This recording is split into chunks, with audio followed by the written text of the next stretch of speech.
have no words to say. Why person can steal a bird and kill it? Why? Ozzi, it's more than a bird for me. It's my baby. It's my kid.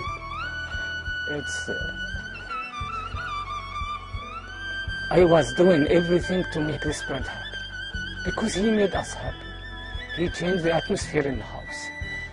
Our house is different. Now it's different, our house. If I walk in after work, when I come home, there is no Ozzi to tell me hi, will come home, give me a kiss. All that stuff, dancing because he saw me coming to home.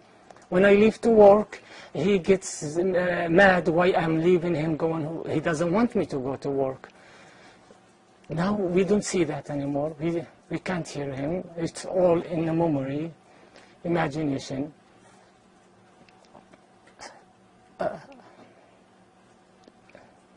It's so sad. I don't know what to say.